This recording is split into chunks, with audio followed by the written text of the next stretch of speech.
5월 13일 금요일 에바더교회 오늘을 여는 말씀 함께 나누겠습니다. 사도신경으로 신앙 고백 드리겠습니다.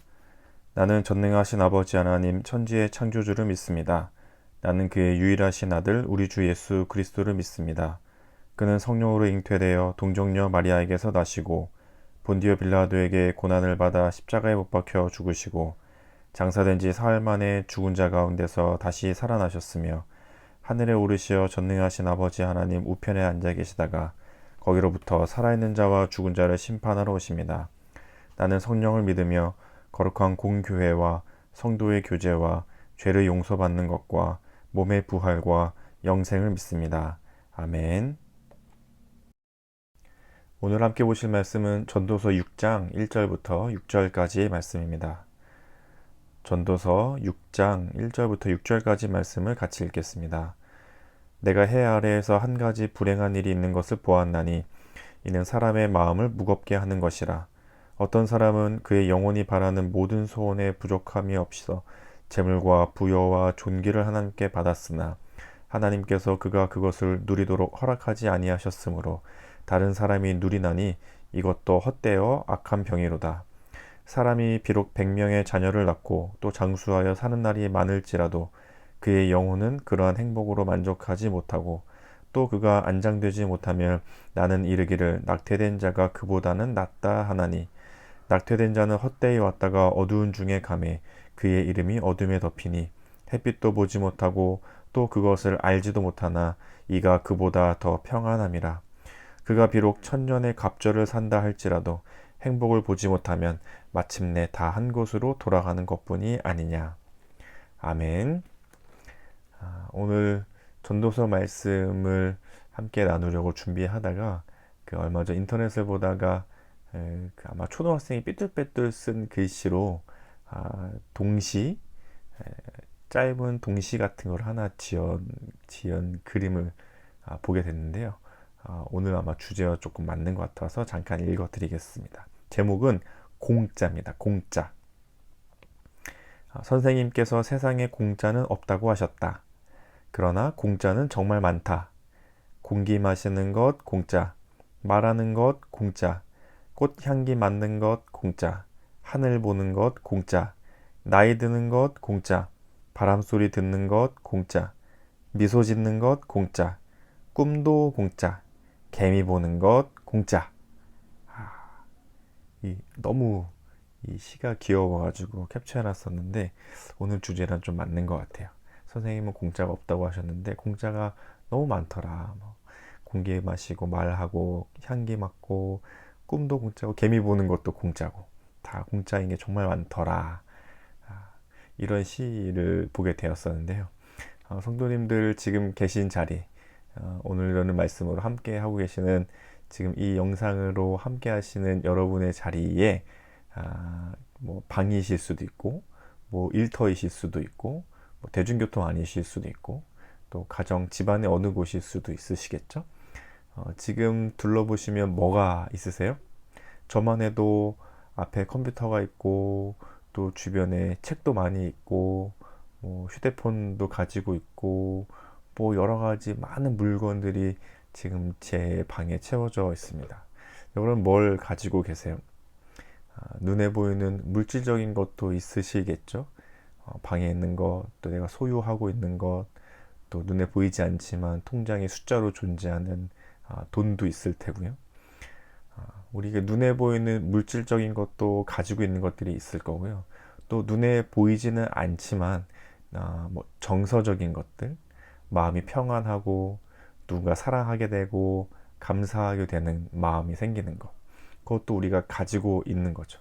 또는 관계적으로 가지고 있는 것들도 있습니다. 사람 사이의 관계들, 가족이 있으실 테고 또 친구도 있고 이웃도 있고 또 우리 에바다 교회 안에 서로 교우들, 성도들도 있고 많은 관계들이 내 주변에도 있어서 내가 가지고 있는 것이기도 하죠.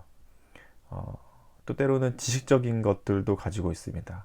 배우고 알고 공부하고 글도 읽을 줄 알고 숫자도 더 할 줄 알고 이런 배움과 지식도 우리가 가지고 있는 것들이죠. 우리는 뭐 알게 모르게 이것저것 참 많이 가지고 있습니다. 오늘 전도서 말씀을 보다 보면 사람이 가지고 있는 것들이 있는데 그게 어디서 왔는지 또 그것으로 우리가 어떻게 살아야 하는지에 대해서 말씀해 주고 있습니다. 먼저 2절에 보시면 어떤 사람은 그의 영혼이 바라는 모든 소원에 부족함이 없어 재물과 부요와 존귀를 하나님께 받았으나 라고 말씀하고 있습니다.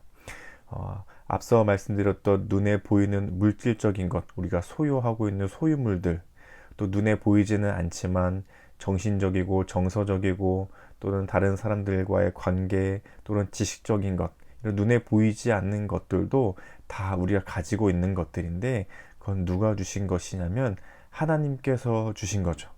근데 하나님께서 어떻게 주셨냐면 부족함이 없이 주셨다라고 말씀하고 있습니다. 우리 눈에 보이든 보이지 않든 그것이 많아 보이든 혹은 적어 보이든 확실한 것은 각자에게 부족하지 않도록 하나님이 주신 것이라는 사실입니다. 이것은 전도서뿐만이 아니라 성경 곳곳에서 나타나고 또 우리가 하나님이 우리 삶의 주인이라고 고백하는 그리스도인들이라면 누구나 늘 마음으로 가지고 있어야 할 하나님 나라의 가치이기도 합니다. 하나님께서 모든 것을 주셨습니다. 그리고 부족함 없이 주셨습니다.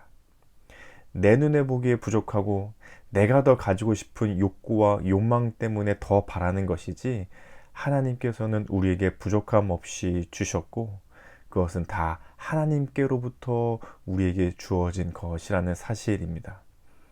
그리고 두 번째로 말씀하시고 있는 것이 있는데 2절 뒷부분에 보시면 어떤 사람은 영원히 바라는 모든 소원에 부족함 없어 재물과 부유와 존귀를 하나님께 받았는데 하나님께서 그가 그것을 누리도록 허락하지 아니하셨으므로 다른 사람이 누리나니 이것도 헛되어 악한 병이로다 하면서 그것을 누리도록 해주시는 그 마음도 하나님이 주셨다는 것입니다. 우리에게 주신 것들 다 하나님께서 주셨고 부족함 없이 주셨는데 그것을 누리는 마음마저도 하나님께서 주셔야 가능한 것이죠. 그걸 누리지 못하는 사람들이 있는데 마치 그 사람들은 낙태된 아이가 오히려 더 낫다고 말할 정도로 참 불행한 사람들이라고 전도서에서 말씀하고 있습니다. 그것을 누린다는 표현은 뭐냐면요. 하나님께서 우리에게 부족함 없이 주신 그러한 것들을 물질적인 것이든 정신적인 것이든 눈에 보이지 않는 것이든 간에 때로는 어떨 때는 질병이나 신체적인 고통과 고난 때문에 마음껏 누리지 못할 때가 있죠. 그럴 경우에 누리지 못한다 이런 표현을 쓰기도 하고요. 그런 신체적인 고통과 고난이 아니라 정신적인 어려움, 비교의식이나 열등감이나 피해의식, 나는 이거밖에 가지고 있지 못한데 주위를 둘러보니까 더 많이 가지고 있는 것 같고 더 많이 가지고 있는 것이 행복한 것 같고 나는 내가 뭐가 못나서 못 가졌다거나 아니면 사회의 부조리함과 구조적인 악한 것들에 대해서 불만과 불평을 품고 있다거나 그런 정신적인 어려움들 때문에 하나님께서 주신 것들을 누리지 못할 때도 있다는 겁니다. 신체적인 고통과 고난, 질병들 때문에 누리지 못할 때도 있고 때로는 정신적인 어려움들 때문에 하나님께서 주신 것들을 누리지 못할 때도 있고 또 한 가지는 좀 더 적극적인 의미로 나아간다면 하나님께서 나에게 주신 것들을 다른 사람들, 이웃들을 향해 베풀고 또는 나누고 어떻게 하면 잘 사용할 수 있을지 잘 사용하는 방법을 잘 지혜롭게 고민하여 나누고 베풀 때에 우리는 정말 더 하나님께서 주신 것들을 풍성하게 누릴 수 있게 되는데 그렇게 하지 못하게 되는 경우들이 있다는 것입니다. 그런 사람들은 하나님께서 주신 것들이 많이 있는데도 누리지 못하게 되는 거죠.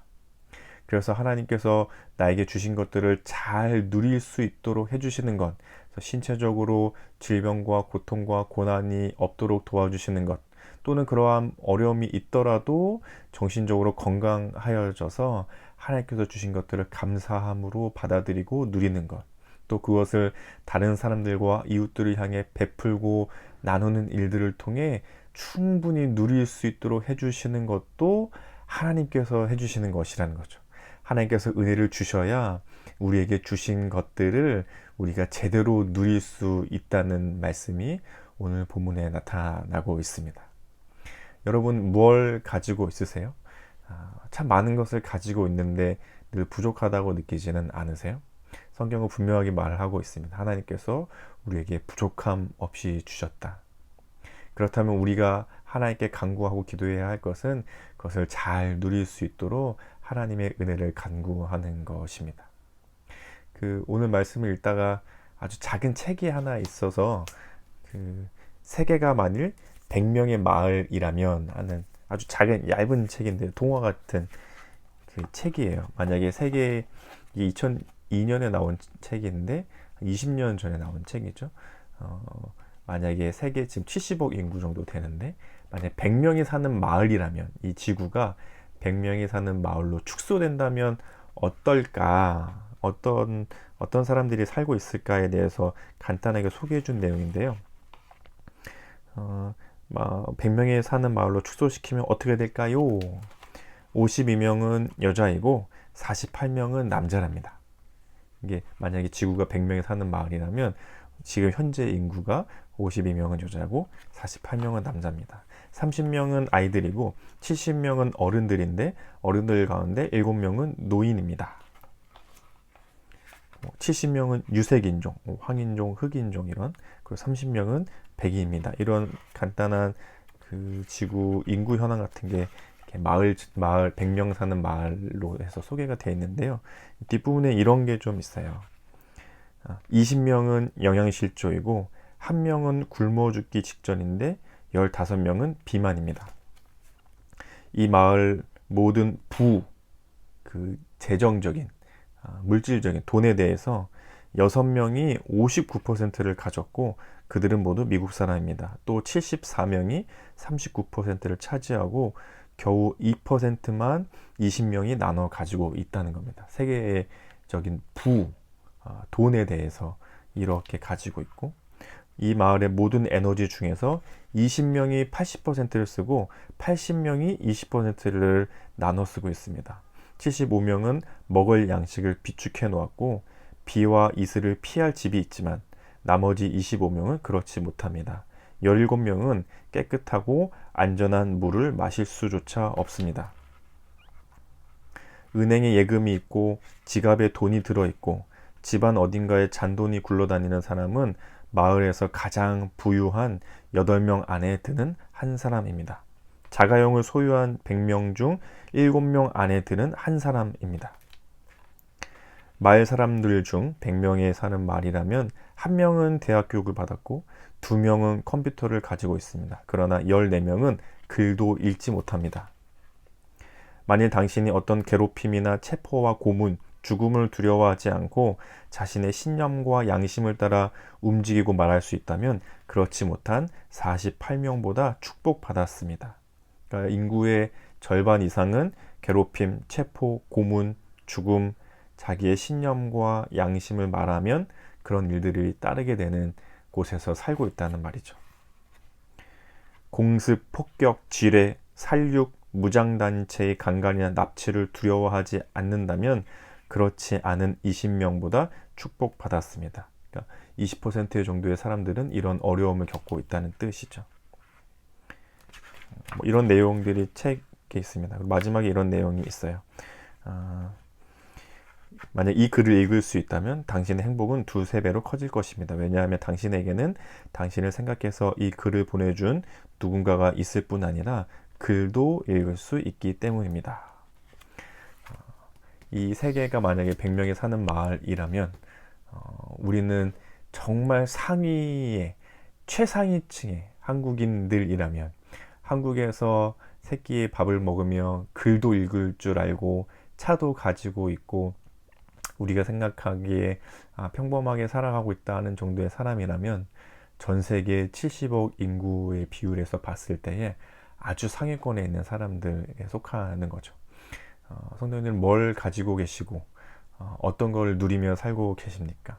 하나님께서는 우리에게 부족함 없이 주셨고 또 그 부족함 없이 주신 것들을 누릴 수 있는 마음도 하나님께서 우리에게 주십니다. 이것을 기도 제목 삼아 오늘 함께 기도하면 좋겠습니다.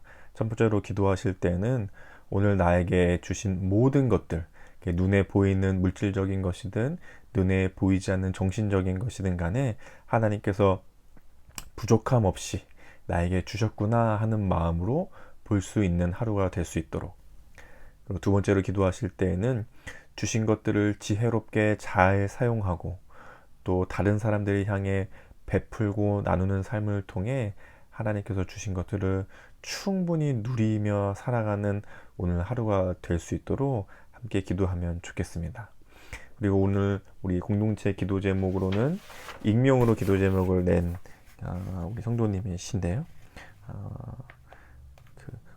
제가 코로나 안 걸리게 해주세요. 또 우리 가정에 코로나 안 걸리게 해주세요. 삶이 건강하고 코로나 안 걸리게 해주세요.